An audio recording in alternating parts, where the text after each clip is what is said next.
Bau itu datang lebih dulu sebelum kabar duka sampai ke telinga Mbah Karsini.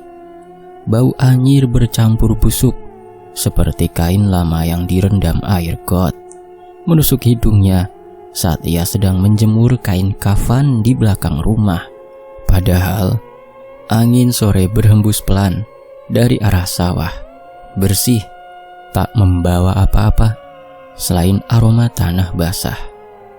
Mbah Karsini berhenti menjemur. Tangannya yang keriput menggenggam kain putih itu lebih erat.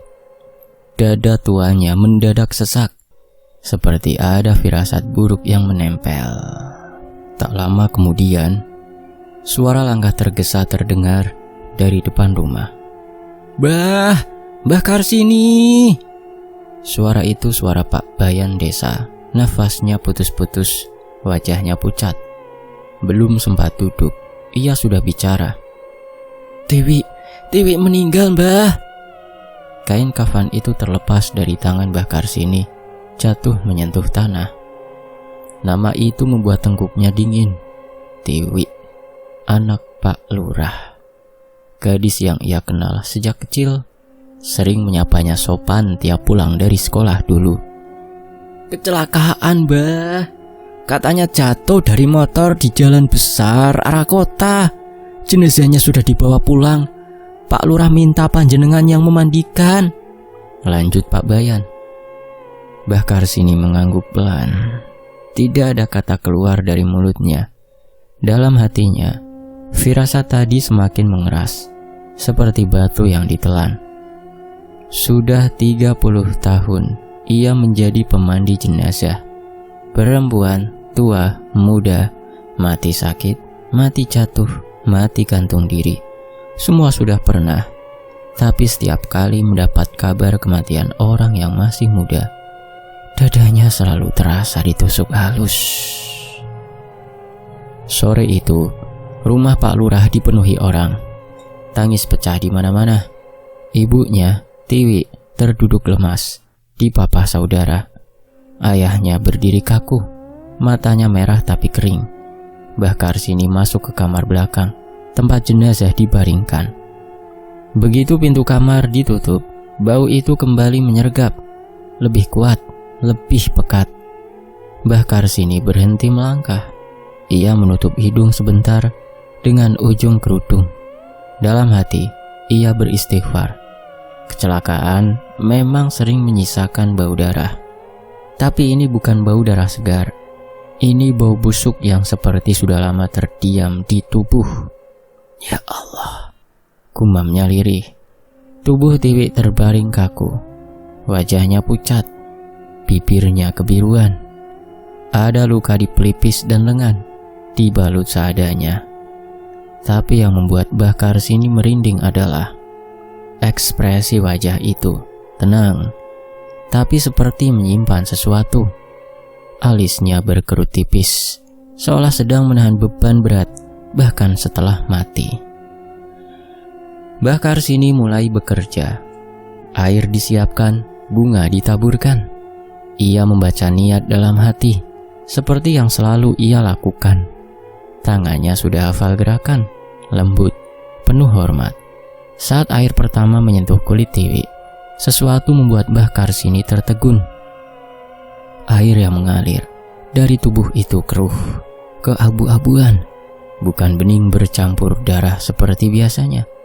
Dan bau busuk itu justru semakin tajam, seolah terlepas dari pori-pori jenazah. "Ini aneh," bisiknya.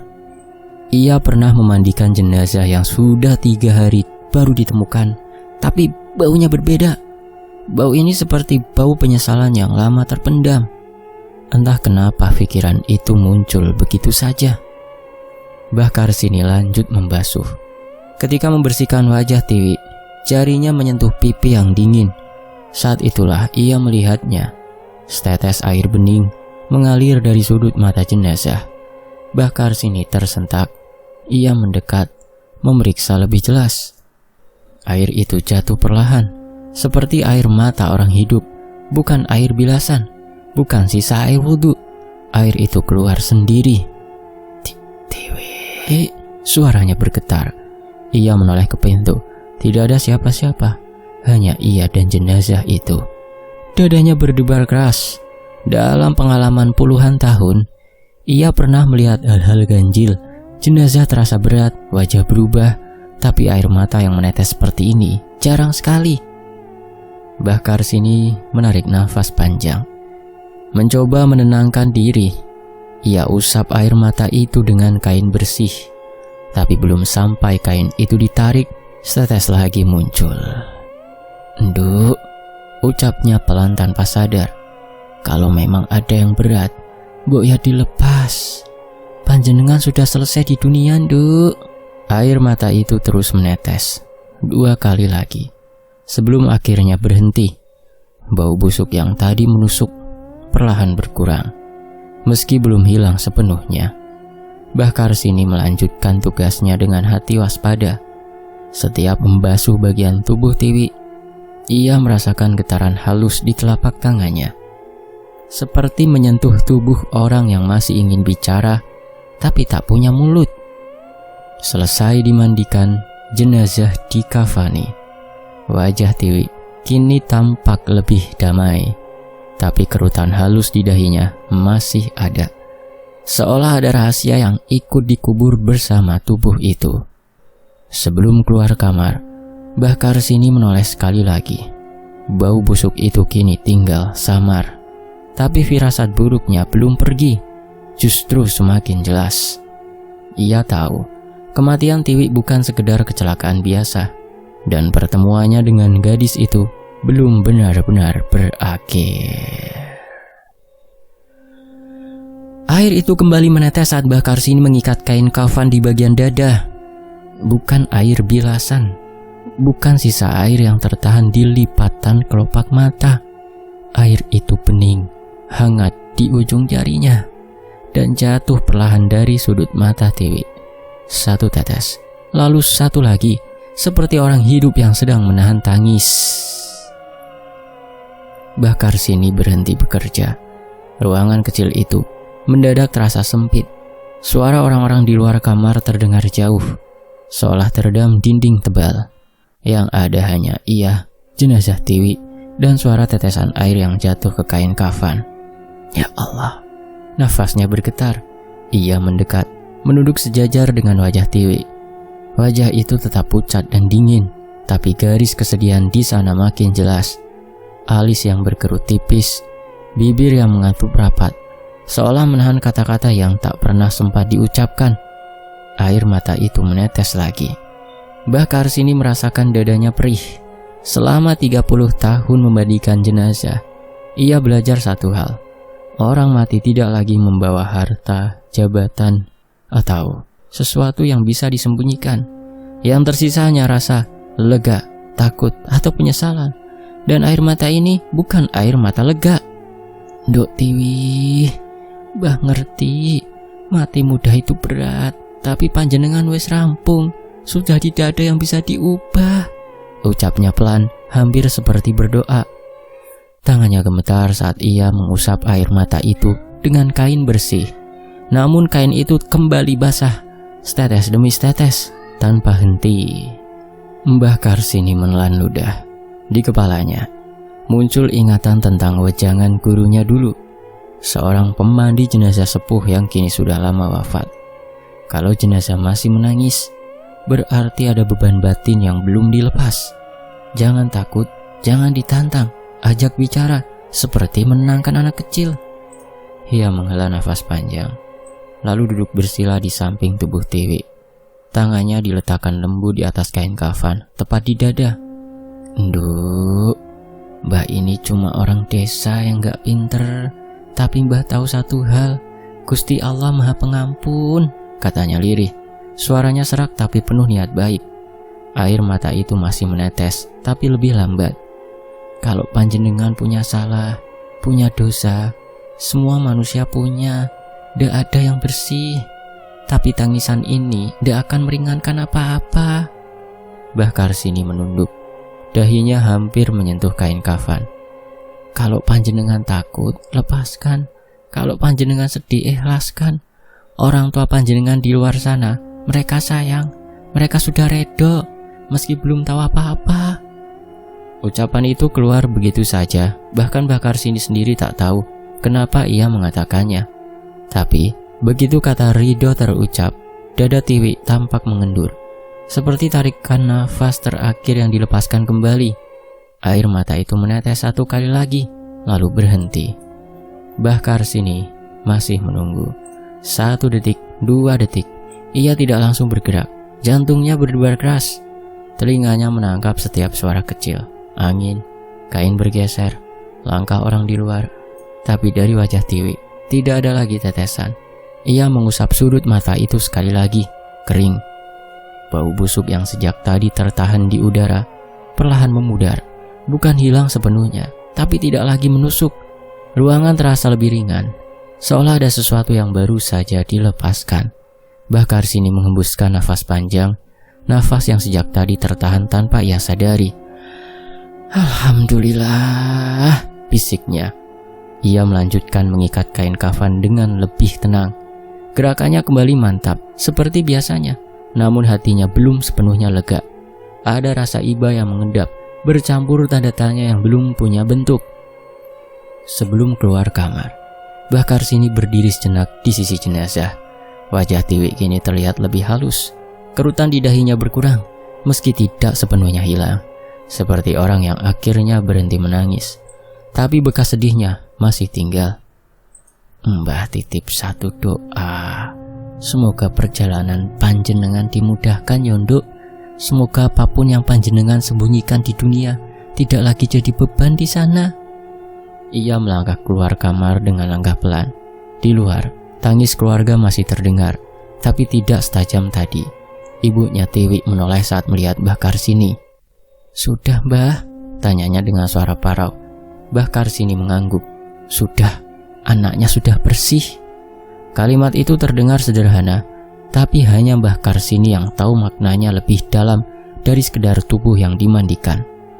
Malam itu, saat ia pulang ke rumah, perasaan dingin masih menempel di tengkuknya.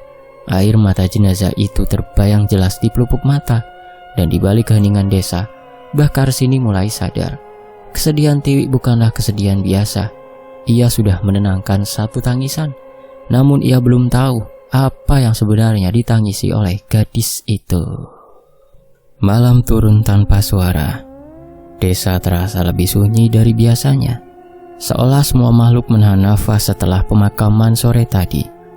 Lampu minyak di rumah Mbah Karsini menyala redup. Ia duduk lama di dipan bambu, tasbih di tangan, tapi pikirannya tak benar-benar berada di situ. Wajah Tiwi yang tenang, terlalu tenang, terus muncul di benaknya. Ketika akhirnya ia merebahkan badan, rasa lelah langsung menarik kelopak matanya. Namun, tidur yang datang bukan tidur biasa. Ia berdiri di sebuah jalan panjang yang asing. Aspalnya basah, memantulkan cahaya lampu-lampu neon berwarna merah dan ungu. Udara malam pengap, berbau asap rokok dan parfum menyengat. Mbah Karsini mengernyit. Ini jelas bukan desa, ini kota. Dan dari kejauhan, musik berdentum pelan, seperti denyut jantung yang dipaksa berdetak lebih cepat. Ia melangkah tanpa tahu kenapa kakinya bergerak sendiri. Di kanan kiri, bangunan tinggi berdiri rapat. Jendela-jendela gelap mengintip seperti mata. Lalu, ia melihat Tiwi. Gadis itu berdiri di bawah lampu jalan, mengenakan pakaian yang membuat dada Mbah Karsini serasa diremas. Rok pendek, baju ketat, wajahnya dipoles tebal. Senyumnya ada, tapi matanya kosong. Bukan senyum Tiwi yang dulu sering menyapa sambil menunduk sopan. "Tiwi," panggil Mbah Karsini. Tiwi menoleh. Senyum itu melebar, tapi tidak menyentuh matanya. Ia melangkah mendekat. Sepatu haknya berbunyi nyaring di aspal basah. "Mbah, kok di sini?" tanya Tiwi. Suaranya terdengar jauh, bergema, seperti datang dari dalam sumur. "Nduk, iki opo kok ngene? Jarine sampean kuliah." Suara Mbah Karsini gemetar di mimpi itu. Tiwi tertawa pelan. Tawa itu pahit, menusuk telinga. Ia menoleh ke arah bangunan di belakangnya, sebuah tempat dengan pintu gelap dan lampu berkedip. Dari dalam, terdengar suara laki-laki tertawa. "Kuliah itu mahal, Mbah. Di kota hidup gak seperti di desa," kata Tiwi. Pemandangan berubah cepat. Mbah Karsini kini melihat Tiwi duduk di sebuah kamar sempit. Dindingnya kusam, cermin retak menggantung miring. Tiwi membersihkan riasan wajahnya. Air matanya jatuh ke wastafel. "Tiwi," Mbah Karsini ingin mendekat, tapi kakinya terasa berat. Di sudut kamar, bayangan laki-laki silih berganti masuk dan keluar. Wajah-wajah mereka kabur tanpa mata, tanpa mulut, hanya tangan-tangan kasar yang menarik, menekan, lalu pergi. Tiwi memejamkan mata, bibirnya bergetar, tapi tidak ada suara keluar. "Cukup," bisik Mbah Karsini. "Cukup, Dok." Namun mimpi itu belum selesai. Kini Tiwi berdiri sendirian di halte bus malam. Hujan turun deras. Ia memeluk tas kecil di dadanya. Tubuhnya gemetar. Di kejauhan, papan nama kampus terlihat samar, seperti ejekan. Tiwi menengadah ke langit. Air hujan bercampur air mata. "Aku pengen pulang, Mbah," ucapnya lirih. "Tapi aku sudah terlalu kotor." Kata kotor itu menggema. Lampu-lampu kota padam satu persatu. Tinggal Tiwi dan kegelapan. Dari balik gelap muncul aroma busuk yang Mbah Karsini kenal. Bau yang ia cium saat memandikan jenazah. "Dok," teriaknya. Tiwi mendekat. Wajahnya kini pucat seperti mayat. Mata cekung, bibir kebiruan. Air mata mengalir lagi dari sudut matanya. "Mbah, aku capek," katanya. "Aku malu, aku takut." Mbah Karsini meraih Tiwi, memeluknya. Dingin. Tubuh itu dingin seperti jenazah. Saat ia memeluk, Tiwi perlahan menghilang, menyisakan kain kafan putih yang basah oleh air mata. Mbah Karsini terbangun dengan nafas tersengal. Keringat membasahi punggungnya. Lampu minyak masih menyala, tapi cahayanya terasa asing. Di luar, suara jangkrik terdengar terlalu keras. Ia duduk, memegangi dada. "Gusti Allah," bisiknya. "Mimpi apa itu?" Tangannya gemetar, bukan karena takut semata, tapi karena mimpi itu terasa terlalu nyata, terlalu rinci. Ia bisa mencium bau kota, mendengar suara tawa palsu, merasakan dingin tubuh Tiwi. Ia menatap lantai, berusaha menenangkan diri. Mungkin cuma bunga tidur, katanya pada diri sendiri. Mungkin cuma pikiran yang kebawa, tapi hatinya menolak percaya. Selama ini, Tiwi dikenal sebagai anak baik. Pergi ke kota, katanya kuliah. Jarang pulang karena sibuk. Warga desa bangga. Pak Lurah sering menyebut nama Tiwi dengan dada dibusungkan. Tidak ada yang curiga, tidak ada yang berani curiga. Mbah Karsini berdiri, mengambil air wudhu. Tangannya masih gemetar saat menyentuh air. Ia sholat 2 rakaat, memohon ketenangan. Tapi setiap kali memejamkan mata, bayangan Tiwi dengan riasan tebal itu kembali muncul. Usai berdoa, ia duduk lama di tikar. Kalau itu bukan mimpi, gumamnya. "Kenapa Gusti nunjukin itu ke saya?" Tidak ada jawaban, hanya keheningan. Menjelang subuh, kantuk kembali datang. Tapi ia menahannya. Ia takut bermimpi lagi. Takut melihat Tiwi dalam keadaan yang lebih menyedihkan. Saat adzan pertama terdengar dari musola, Mbah Karsini menghela nafas panjang. Ada beban baru yang menempel di dadanya. Beban pengetahuan yang belum tentu ia minta. Malam itu memberinya gambaran tentang kehidupan Tiwi yang tak pernah diketahui siapapun di desa. Dan sejak saat itu, Mbah Karsini tahu satu hal. Kesedihan Tiwi bukan sekedar soal kematian. Ada luka panjang yang dibawanya dari kota. Luka yang bahkan kematian pun belum mampu menutupnya. Hari berikutnya, angin malam menyelinap lewat celah dinding bambu, membawa dingin yang tidak biasa. Lampu minyak di rumah Mbah Karsini tiba-tiba meredup. Apinya mengecil, lalu membesar lagi. seolah ada yang lewat di depannya. Mbah Karsini terbangun. Bukan karena mimpi, bukan karena suara, tapi karena perasaan. Perasaan seperti ada yang berdiri di dekatnya. Ia duduk perlahan di dipan. Punggungnya merinding. Jam dinding tua di sudut rumah menunjukkan lewat tengah malam. Desa sunyi, terlalu sunyi. "Assalamualaikum, Mbah." Suara itu lirih, pelan tapi jelas. Mbah Karsini menahan nafas. Ia mengenal suara itu. Suara yang baru beberapa hari lalu ia bisiki di ruang pemulasaran. Suara yang sempat menangis tanpa air.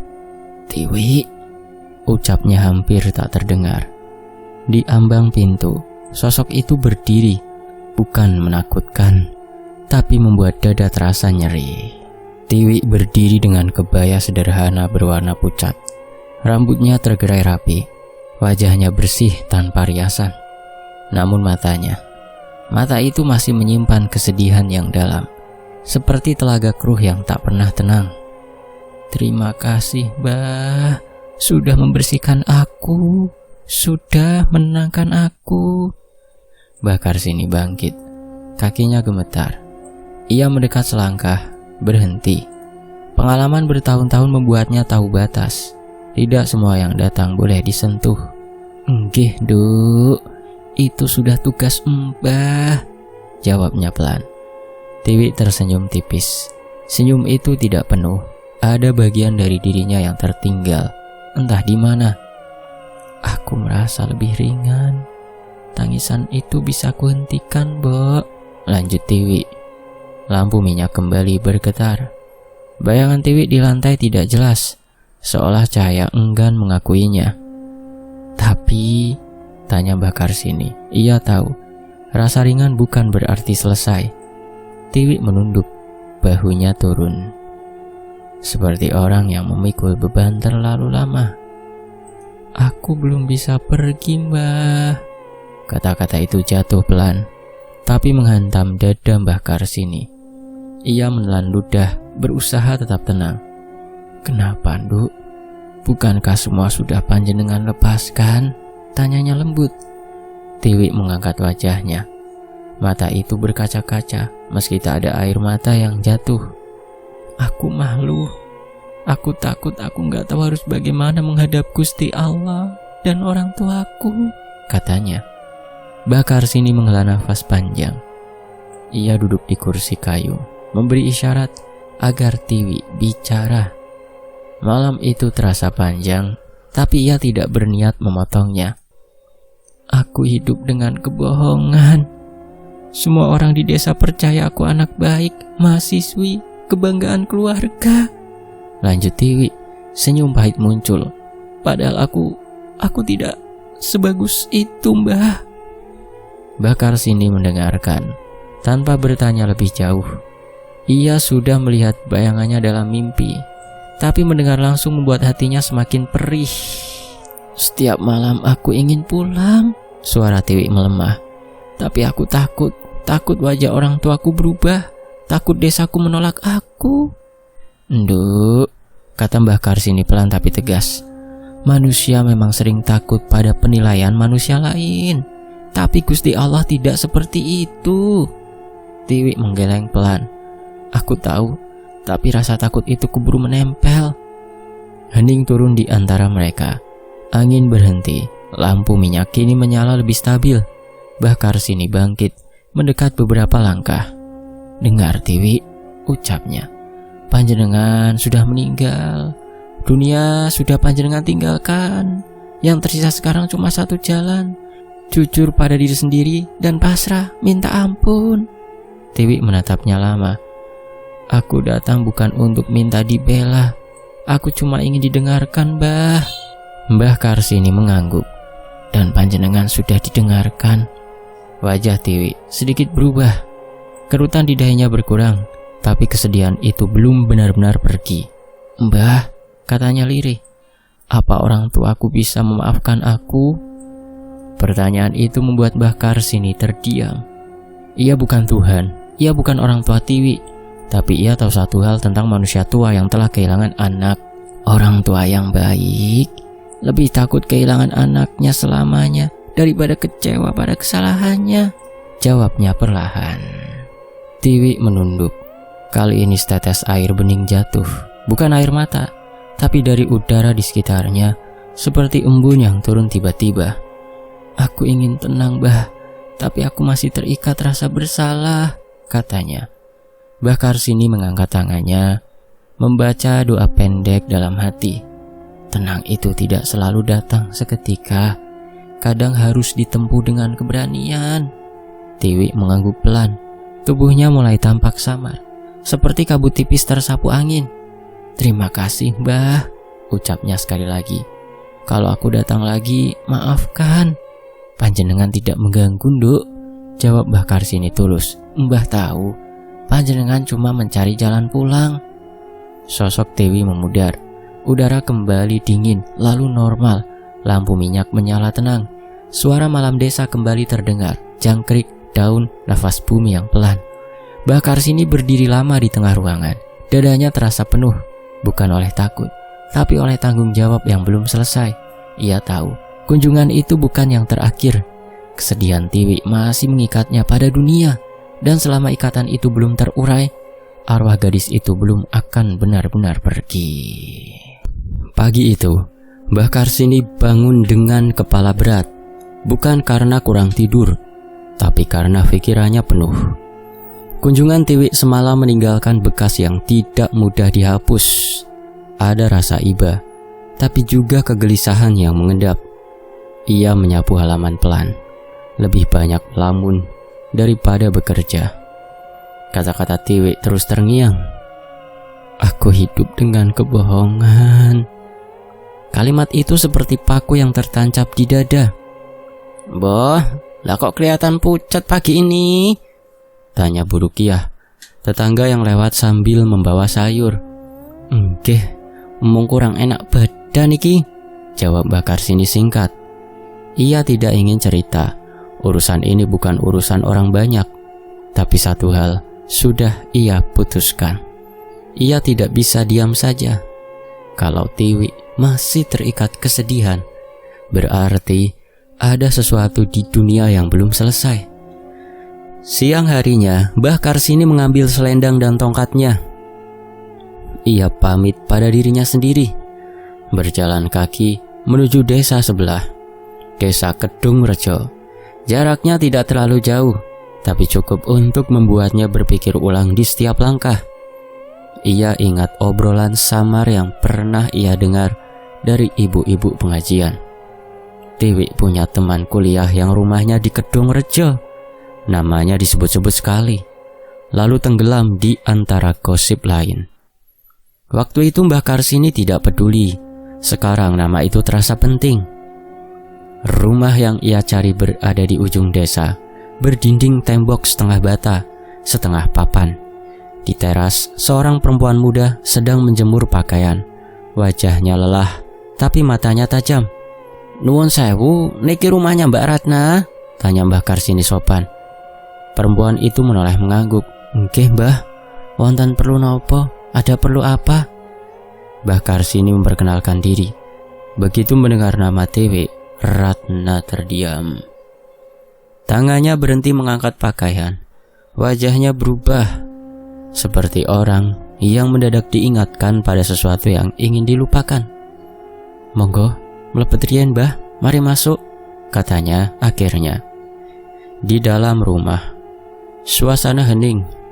Ratna menyuguhkan teh, tapi tangannya gemetar. Mbah Karsini memperhatikan tanpa mengomentari. Saya kesini ndak ada niat buruk. Saya cuma ingin tahu, Tiwi itu seperti apa sebenarnya waktu masih hidup di kota? Ratna menunduk.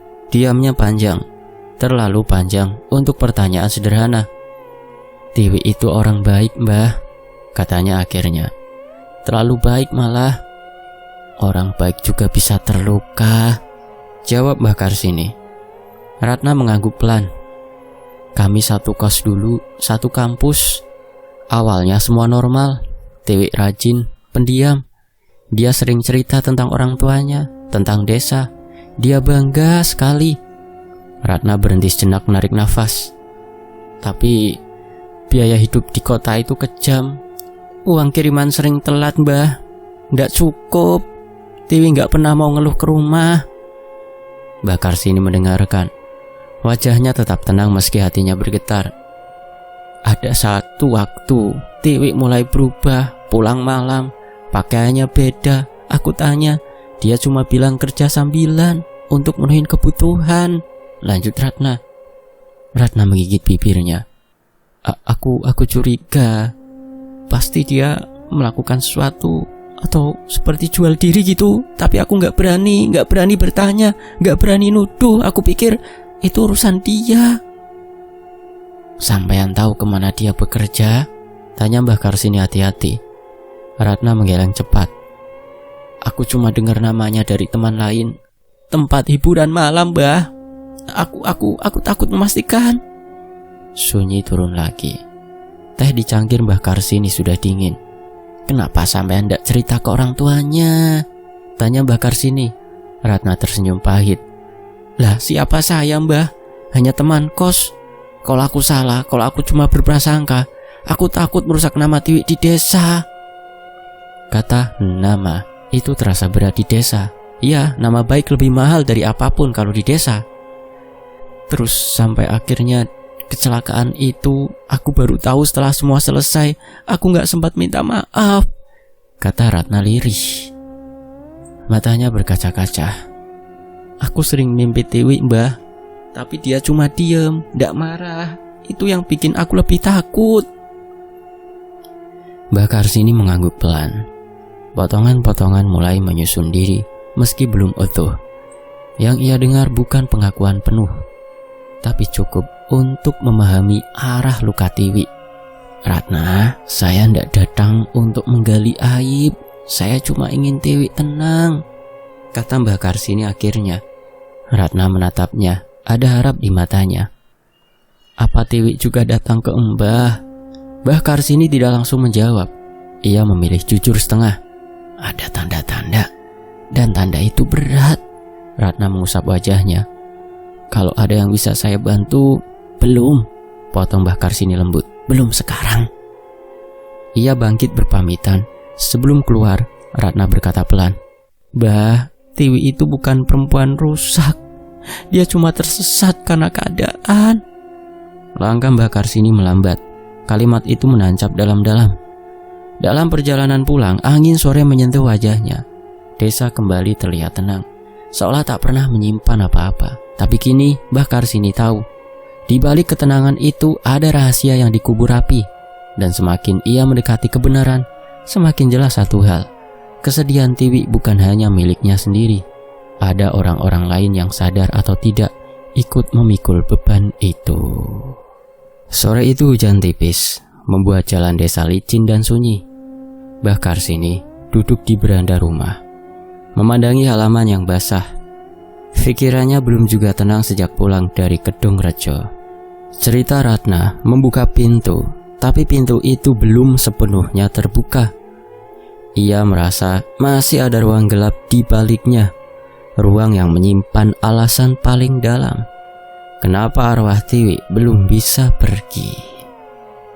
Ketukan pelan di pintu memecah lamunan. Mbah, suara perempuan muda terdengar ragu. Mbah Karsini berdiri membuka pintu. Ratna berdiri di sana. Rambutnya basah oleh hujan, mata sembab. Di tangannya ada tas kecil yang dipeluk erat. Mbah, saya kepikiran terus. Saya gak bisa diam saja, kata Ratna. Mbah Karsini mempersilakan masuk. Mereka duduk berhadapan di ruang tamu sederhana. Ratna menarik nafas panjang, lalu membuka tasnya. Dari dalam, ia mengeluarkan ponsel lama dengan layar retak, juga sebuah amplop coklat yang sudah lecek. Ini punya Tiwi, katanya lirih. Dia titip ke saya sebelum semuanya. Mbah Karsini menatap benda-benda itu lama, seperti menimbang beban yang akan diterimanya. Panjenengan yakin mau menunjukkan ini? Ratna mengangguk. Kalau ini bisa bikin Tiwi tenang, saya siap. Ponsel itu dinyalakan. Ratna membuka galeri foto. Di sana, wajah Tiwi muncul berulang kali. Kadang tersenyum di depan kampus, kadang berdandan di kamar sempit, kadang berdiri di lorong bercahaya redup dengan pakaian yang tidak pernah ia pakai di desa. Waktu dan tempat berbeda, tapi satu hal sama. Matanya selalu terlihat lelah. Mbah Karsini menutup mata sejenak. Gambaran dari mimpinya kini berdiri nyata di hadapannya. Ratna lalu membuka pesan-pesan lama. Ada percakapan dengan nomor tidak dikenal. Kata-kata pendek, dingin, berisi jadwal dan uang. Ada juga pesan Tiwi yang tak pernah terkirim. Curahan hati yang berhenti di tengah kalimat. Dia nulis ini, Mbah, kata Ratna sambil membuka amplop coklat. Isinya selembar kertas lusuh. Tulisan tangan Tiwi rapi tapi gemetar. Bu, Pak, aku minta maaf. Aku tidak sekuat yang kalian kira. Aku pengen jadi anak yang bisa dibanggakan, tapi caraku salah. Aku pengen pulang, tapi aku takut kalau suatu hari kalian tahu. Tolong jangan benci aku capek. Huruf-huruf terakhir tampak luntur terkena air mata. Mbah Karsini merasakan dadanya sesak. Ini alasannya. Bukan cuma soal pekerjaan itu, tapi rasa takut dan malu yang menumpuk, yang sudah terlanjur dilakukan, gumamnya. Ratna mengangguk. Tiwi selalu bilang, yang paling berat itu bukan apa yang dia lakukan, tapi bayangan wajah orang tuanya kalau dia ketahuan. Mbah Karsini memejamkan mata. Kunjungan Tiwi di tengah malam terbayang kembali. Pertanyaan tentang maaf, tentang orang tua, kini semuanya menyatu. Arwah itu terikat bukan hanya oleh dosanya saja, tapi oleh rasa bersalah yang tidak pernah diucapkan, ucap Mbah Karsini pelan. Ratna mengusap pipinya. Mbah, apakah Tiwi marah pada saya? Tidak, jawab Mbah Karsini mantap. Kalau marah, wujudnya lain. Kesedihannya itu minta dipahami, bukan ditakuti. Hujan di luar mereda. Suasana rumah terasa hening, tapi bukan hening yang menekan. Mbah Karsini menyusun kembali bukti-bukti itu di atas meja. Ponsel, foto, surat, semuanya membentuk satu cerita utuh. Tiwi bukan hidup ganda karena ingin, melainkan karena terjepit. Bukan menyembunyikan kebenaran karena licik, melainkan karena cinta yang salah arah. Cinta pada orang tua yang ingin ia lindungi dari kekecewaan. Mbah tahu sekarang kenapa Tiwi belum tenang, katanya pelan. Ratna menatapnya, menunggu. Karena kebenaran ini berhenti di kita, lanjut Mbah Karsini. Ia ingin dimengerti, tapi juga ingin orang tuanya mendengar dari cara yang benar, bukan gosip, bukan bisik-bisik. Ratna mengangguk, meski matanya diliputi cemas. Saya takut, Mbah. Takut itu wajar, jawab Mbah Karsini. Tapi menunda kebenaran hanya memperpanjang luka. Malam turun pelan. Lampu minyak dinyalakan. Saat cahaya menimpa tulisan dari almarhum Tiwi yang sangat menyayat hati. Langit pagi itu mendung, seperti menahan hujan yang belum siap jatuh. Mbah Karsini berdiri lama di depan rumah Pak Lurah. Tongkatnya menekan tanah pelan. Di balik pintu kayu itu, ada dua orang tua yang sedang belajar menerima kehilangan terbesar dalam hidup mereka. Dan di tangannya, bukan secara fisik, tapi di dadanya, Mbah Karsini membawa kebenaran yang tidak ringan. Ia mengetuk pintu. Pak Lurah sendiri yang membukanya. Wajah lelaki itu tampak lebih tua sejak kematian Tiwi. Pundaknya turun, matanya cekung. Mbah Karsini, monggo silakan masuk, katanya lirih. Di dalam rumah, suasana sunyi. Ibu Tiwi duduk di kursi, menatap kosong ke arah foto anaknya yang dipajang di dinding. Senyumnya dalam foto itu sederhana, seperti Tiwi yang mereka kenal. Mbah Karsini duduk, merapatkan selendangnya. Pak, Bu, saya datang bukan untuk membuka luka, tapi untuk menutup yang belum sempat ditutup. Keduanya saling pandang. Ada cemas, ada takut. Ada apa, Mbah? Apa soal kematian Tiwi? Pak Lurah mulai berbicara, tapi Mbah Karsini mengangkat tangan pelan. Bukan soal kecelakaannya, katanya lembut. Soal yang ia bawa sebelum itu. Hening mengambang. Jam dinding berdetak pelan, seolah ikut menghitung keberanian. Mbah Karsini mulai bercerita. Tidak dengan kata-kata kasar, tidak dengan detail yang menusuk. Ia memilih bahasa seorang tua yang memahami batas. Tentang kehidupan Tiwi di kota yang tidak seindah cerita. Tentang kesepian. Tentang uang yang tak cukup. Tentang usaha bertahan hidup yang salah arah. Dan tentang rasa malu yang membuat Tiwi tak pernah pulang sepenuhnya. Ibu Tiwi menutup mulutnya.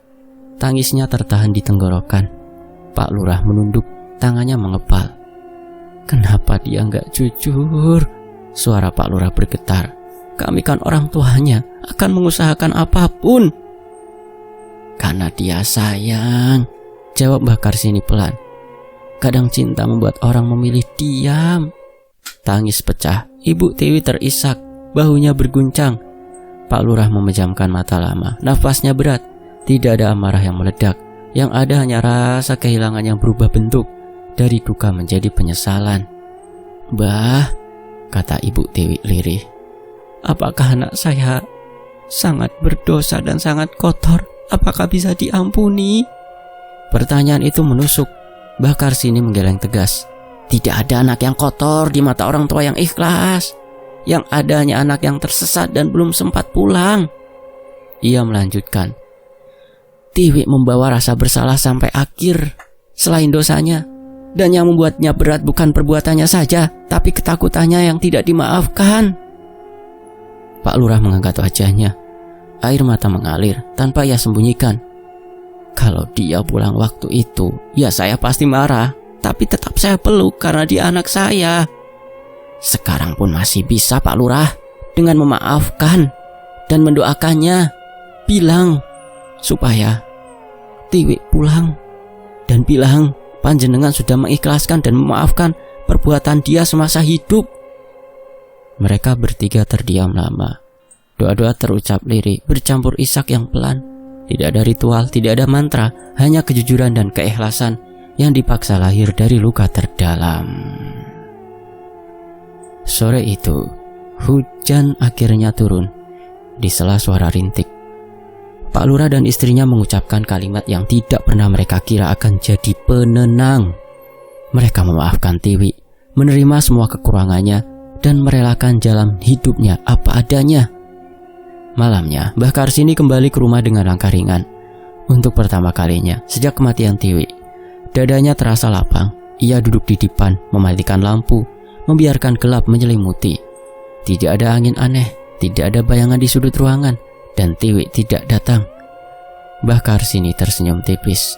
Ia tahu, keheningan itu bukan tanda bahaya, melainkan tanda perpisahan yang sempurna.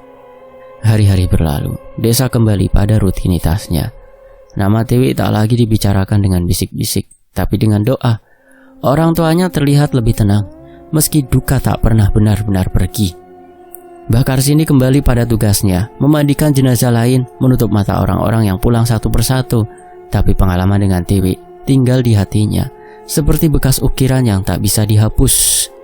Ia belajar satu hal yang tak pernah diajarkan siapapun, bahwa kematian tidak selalu menuntut ketakutan. Kadang ia menuntut keberanian untuk jujur, untuk memaafkan, untuk menerima bahwa manusia bisa salah tanpa kehilangan hak untuk dicintai.